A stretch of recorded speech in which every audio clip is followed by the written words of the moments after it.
मस्तानापुर गांव में मनोज सिंह नाम का एक गडरिया अपनी पत्नी और बच्चों के साथ रहता था। मनोज के पास 2 दर्जन भेड़ें थी। मनोज हर रोज सुबह उन्हें जंगल में चराने ले जाता और शाम को वापस ले जाता। घर का सारा काम मनोज की पत्नी सपना संभालती। वो चूल्हे पर खाना बनाकर बच्चों के टिफिन पैक करती और उन्हें स्कूल भेजती। भेड़ों की ऊन और दूध बेचकर मनोज का खर्चा चलता। मनोज अक्सर देखता कि सपना को चूल्हे पर खाना बनाते हुए बहुत खांसी आती है। एक दिन मनोज सपना को लेकर डॉक्टर के पास जाता है। डॉक्टर चाचा, सपना को अक्सर बहुत खांसी आया करती है। मैं कुछ टेस्ट लिख रहा हूँ, तुम इन्हें करवा लो और कल मुझे इनकी रिपोर्ट दिखाना। अगले दिन मनोज डॉक्टर के पास सारी रिपोर्ट्स लेकर जाता है।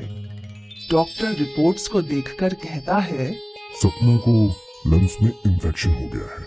उसे चूल्हे पर खाना बिल्कुल नहीं बनाना चाहिए। मैं तुम्हें कुछ दवाइयाँ लिख दे रहा हूँ, 2 महीने इलाज चलेगा, लेकिन ध्यान रहे चूल्हे पर खाना नहीं बनाना है। मनोज और सपना घर लौट आते हैं। दोनों बच्चे बहुत खुश होते हैं। मम्मी पापा आ गए। अगले दिन जब मनोज जंगल में भेड़ें चरा रहा होता है तो वो एक पेड़ के नीचे बैठकर रोने लगता है। हे भगवान, अब मेरा क्या होगा? मेरे पास तो इतने पैसे भी नहीं है कि मैं गैस सिलेंडर खरीद लूं। अब सपना की जान कैसे बच पाएगी? तभी अचानक से रोशनी होती है और जंगल की देवी प्रकट होती है। हे मनुष्य, तुम क्यों रो रहे हो? मेरे जंगल में कोई भी प्राणी दुखी नहीं होता। मैं सबकी एक बार मदद जरूर करती हूँ। बताओ तुम्हें क्या कष्ट है? हे देवी, मुझे एक गैस सिलेंडर चाहिए, नहीं तो मेरी पत्नी मर जाएगी। जंगल की देवी मनोज को एक गैस सिलेंडर देते हुए कहती है, तुम इसे अपने घर ले जाओ। इस सिलेंडर की खास बात ये है कि इसमें गैस कभी खत्म नहीं होगी। मनोज गैस सिलेंडर को लेकर अपने घर पहुंचता है। सपना गैस सिलेंडर देखकर बहुत खुश होती है। अब तुम्हें में खाना नहीं बनाना पड़ेगा। सपना अक्सर अपनी बचपन की सहेली दीक्षा से फोन पर बातें किया करती थी। उस रात भी सपना ने दीक्षा से बात की। हेलो दीक्षा, क्या कर रही हो? कुछ नहीं, खाना बना रही हूँ। पता है पिछले 2 दिनों में क्या हुआ? नहीं, बताओ क्या हुआ? सपना दीक्षा को सारी कहानी बताती है कि कैसे वो डॉक्टर के पास गई और कैसे जंगल की देवी ने मनोज को एक खास गैस सिलेंडर दिया। सपना के स्वास्थ्य में सुधार आने लगता है और पूरा परिवार खुशी खुशी समय बिता रहा होता है। एक दिन सपना को मैके से फोन आता है कि सपना की माँ की मृत्यु हो गई। शाम को जब मनोज घर आता है तो सपना उसे दुखद समाचार बताती है।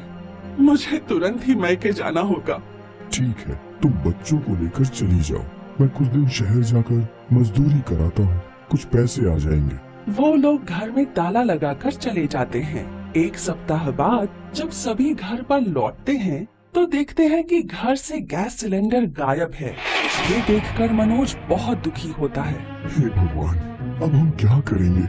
मुझे शहर में कोई काम नहीं मिल पाया, हमारे पास पैसे भी नहीं है, और अगर तुम चूल्हे पे रोटी बनाओगे तो लंग्स इन्फेक्शन से तुम्हारी जान को खतरा है।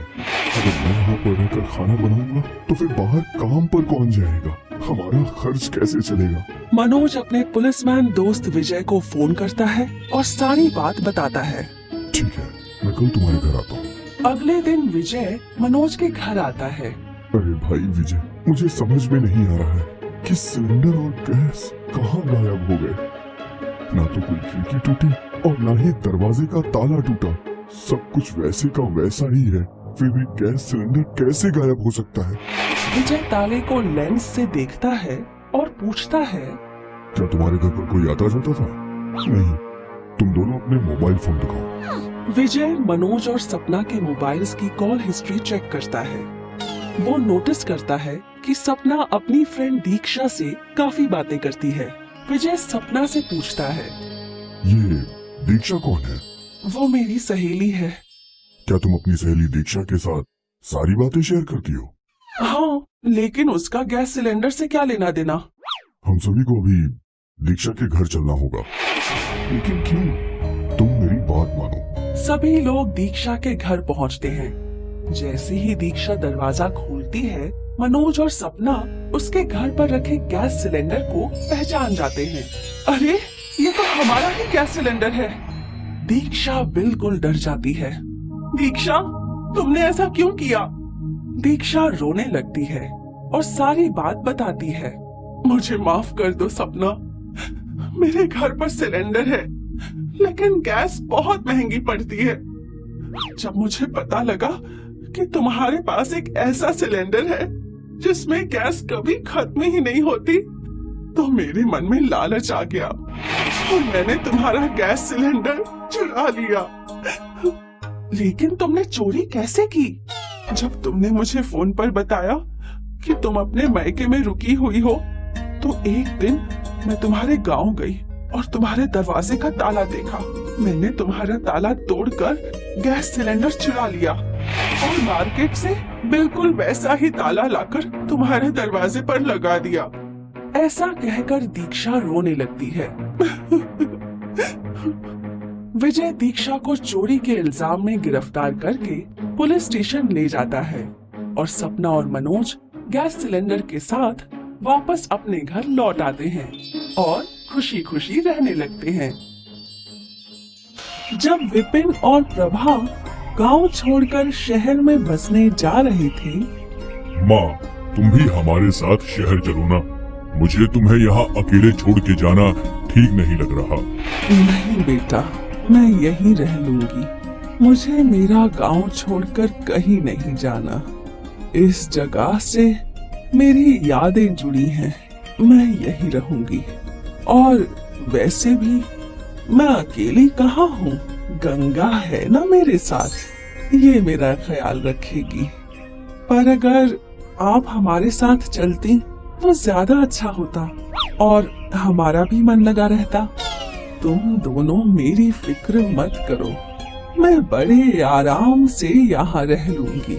तुम लोग शहर जाकर अपनी गृहस्थी बसाने की सोचो और विपिन, तुम अपनी बड़ी नौकरी की चिंता करो, मेरी नहीं।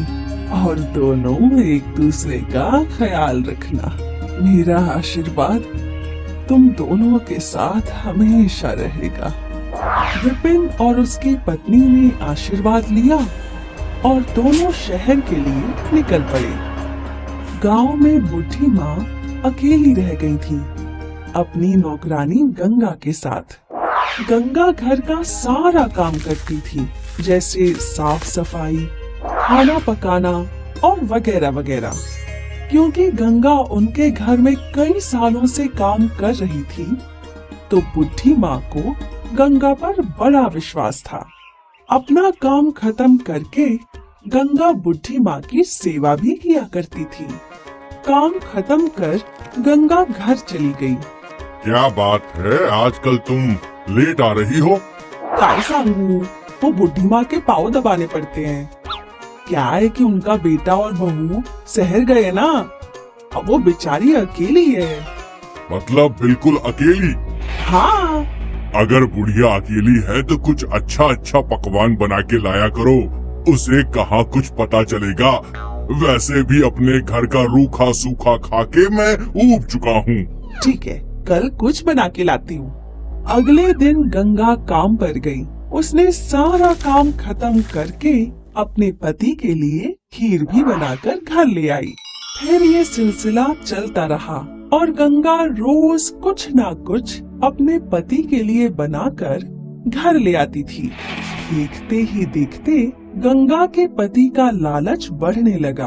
उसने गंगा को अब खाने के अलावा घर की चीजें लाने बोली। गंगा ने भी अपने पति की बात मान ली। एक दिन गंगा ने कुछ चम्मच उठा ली, दूसरे दिन एक पीतल का लोटा, तीसरे दिन कोई और बर्तन। ये सिलसिला काफी दिनों तक चलता रहा। एक दिन बुढ़ी माँ अपने पूजा घर में अपना चांदी का चम्मच ढूंढ रही थी। गंगा, अरे ओ गंगा, मेरा चांदी का चम्मच कहाँ है? माँ जी वही होगा, कल तो आपने ही रखा था। बूढ़ी माँ ने बहुत ढूंढा पर उन्हें चम्मच नहीं मिला। अगले दिन बूढ़ी माँ अपना पीतल का लोटा ढूंढ रही थी, लेकिन उन्हें वो भी नहीं मिला। तब बूढ़ी माँ ने सोचा, जरूर कुछ तो गड़बड़ है। ये सारी चीजें अपने आप कहाँ जा सकती हैं? कुछ दिन बाद वो बूढ़ी माँ एक सपेरे से मिलने गई और उन्होंने उस सपेरे से एक पालतू सांप खरीद लिया और उस सांप को एक बक्से में भर लिया और फिर वो बूढ़ी माँ वो बक्सा घर ले आई। गंगा, इस बक्से को मेरे सिरहाने रख दे, इसमें सोने के कंगन हैं। वो मेरी बहन की बेटी की शादी है ना कल, मैं उसके घर जाकर उसे ये दे दूंगी उपहार में। ठीक है माँ जी। गंगा ने वो बक्सा बूढ़ी माँ के तकिए के पास रख दिया और वो अपना रोज का काम करने लगी। लेकिन दिन में कई बार उसका ध्यान उस बक्से पर गया। उसके मन में सोने के कंगनों का लालच था। शाम को गंगा बूढ़ी माँ के पैर दबाने लगी और फिर बूढ़ी माँ सो गई। जैसे ही बूढ़ी माँ सोई, गंगा का लालची रूप बाहर निकला और उसने वो बक्सा खोला। बक्से में सांप देखकर गंगा घबरा गई और वो यहाँ वहाँ भागने लगी। सांप! सांप! बचाओ! अरे बचाओ! शोर से बूढ़ी माँ उठ गई और उन्होंने वो सांप पकड़ा और उसे फिर से बक्से में रख दिया। मुझे पता था कि तुम ही चोरी कर रही हो। मैं सिर्फ तुम्हें सबक सिखाना चाहती थी। तुम्हें क्या लगा कि मैं अकेली रहती हूँ तो मुझे तुम्हारी चोरियों का पता नहीं चलेगा? मुझे तो पहले ही पता चल गया था जब तुम खाना ले जाया करती थी। लेकिन मैंने सोचा कि खाना ही है, क्या फर्क पड़ता है। लेकिन फिर तुम्हारा लालच बढ़ गया और तुमने चोरियां करनी शुरू की। शर्म आनी चाहिए तुम्हें। जिस थाली में खाती हो उसी में छेद करती हो।